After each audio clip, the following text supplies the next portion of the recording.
las madres buscadoras por fin se pueden reunir. Eso fue el primer efecto que tuvo el acuerdo en la ONU, donde dicen ahí el Comité de Desaparición Forzada que tiene elementos para presuponer que hay desaparición forzada y que esta puede ser generalizada o sistemática y por lo tanto abre una investigación, ¿no? El primer efecto que tuvo es que se detuvo el fast track de la ley de desapariciones que quería y seguridad que quería sacar Claudia Sheinbaum, y dice, no, bueno, pone reversa y dice que por fin va a atender a las madres buscadoras. Ella no personalmente, hubiera sido bueno que la recibiera, pero al menos en la Secretaría de Gobernación con Rosa Isela. Y las madres buscadoras han visto en Rosa Isela pues apertura, empatía y aceptan esta disposición que luego tendrá que verse en los hechos concretos que aún faltan. Pero de entrada eso está bien. ¿Pero quién faltó? Pues faltó la titular de Derechos Humanos. Rosa Isela dice que la invitó, pero ella no quiso ir, no se dignó a ir a hablar con ella, sino que mandó a un visitador, ¿no? Triste, porque sabrán que Rosario Piedra es hija de una madre buscadora. Yo digo que la madre buscadora más emblemática de México, que es Rosario Ibarra de Piedra, fundadora junto con otras madres del comité Eureka, que hizo una huelga de hambre en los 70s sobre los desaparecidos en el atrio de la catedral, que tuvo mucho impacto, ¿no? Y pues bueno, el caso es que a pesar de ser hija de madre buscadora y hermana de un desaparecido, ¿no? Pues Rosario Piedra no se le ve, e incluso en lugar de apoyar lo que consiguieron las madres buscadoras, porque ellas fueron las que consiguieron que el comité de la ONU investigara, pues descalificó, se peleó con la ONU, dijo cosas muy parecidas con ese chauvinismo, ¿no? Aberrante, que decían en el viejo régimen de su mamá y de las gestiones que hacía con Amnistía Internacional y con la Comisión Interamericana de Derechos Humanos, etcétera. Las puertas que tocó Rosario Ibarra tocaron también ellos, aunque en ese momento no existía en ese entonces todavía el Comité de Desaparición Forzada, pero tocaba las puertas internacionales para visibilizar la crisis. Y lejos de tener un gesto de empatía con las más buscadoras, Rosario Piedra no solo no las recibe, las descalifica y se pelea con la ONU con esta lógica de que vienen con una lógica injerencista y contra de nuestra democracia. Por cierto, en el viejo régimen también decían que era democrático y que atentaban contra su democracia. Bueno, la verdad es que hemos regresado a un régimen autoritario y Rosario Piedra, en lugar de estar con las víctimas, está en lugar de estar con las víctimas, pues defiende al gobierno, es tapadera del gobierno, cree que esa es su función. Y bueno, recordemos cómo fue electa. La primera vez que fue electa, pues hubo un fraude electoral en el Senado, videograbado de cómo no tenía los votos para ser ella ombudsperson. Y en esta segunda, pues bueno, la verdad es que la presidenta tenía una candidata, pero pues los coordinadores parlamentarios, y dicen que con la anuencia de Palenque, pues decidieron que se tenía que mantener esta señora al frente de la Comisión Nacional de Derechos Humanos, aunque pues está muy desgastada, nadie cree, las víctimas no le tienen confianza, no acuden a la Comisión de Derechos Humanos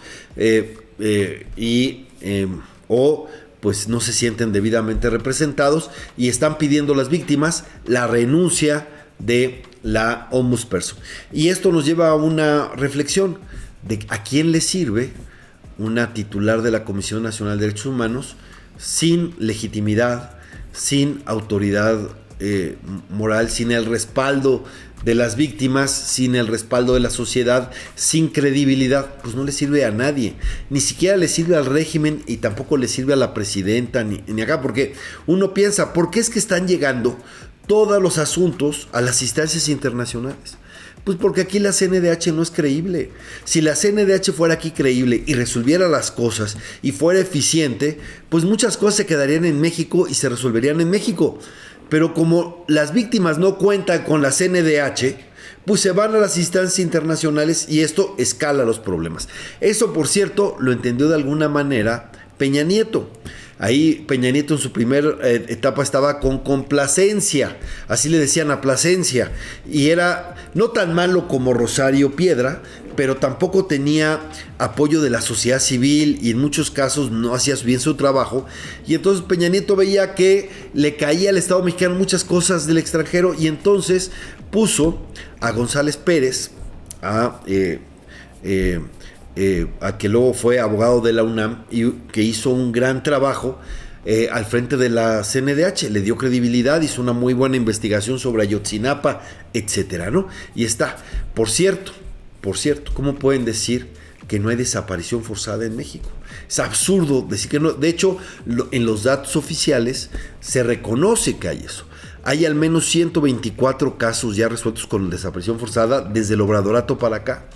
Hay 700 expedientes abiertos, como dijo Arturo Ángel, y hay más de 500 casos si uno se mete a la página de la Comisión Nacional de Víctimas, más de 500 casos se reconocen ahí, son los datos oficiales, ¿cómo puedes decir que no?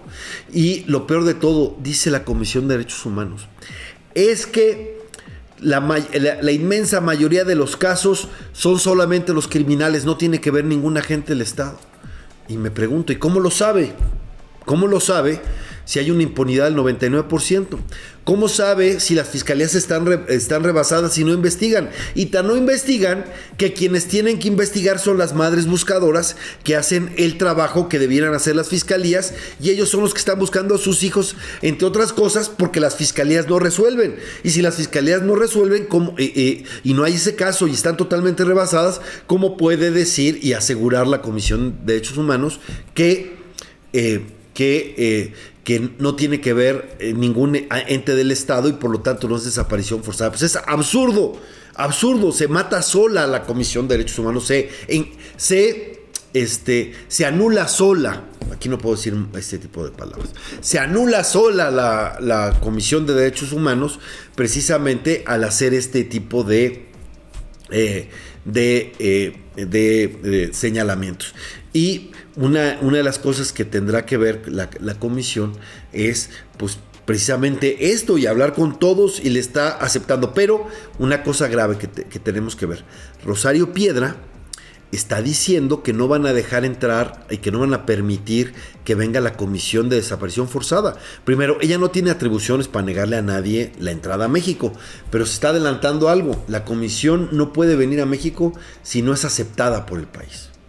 Si no es aceptada por el país, no puede llegar y tendrá que resolver con lo que tenga o le hagan llegar allá. Esa es una cosa, eso es lo que va a hacer. Le van a impedir que venga y hable aquí en México y pueda atestiguar in situ. Pues sería un retroceso, porque ya estuvo aquí esa comisión y los atendió Alejandro Encinas en 2023. ¿Qué cambió? ¿No? Pues bueno, sería un pésimo ejemplo, porque lo que quiere hacer la ONU es ayudar. ¿Para qué te peleas con quien te quiere ayudar en una crisis que tenemos terrible de inseguridad, de violencia y de desaparecidos? Pues eso es lo que existe en México.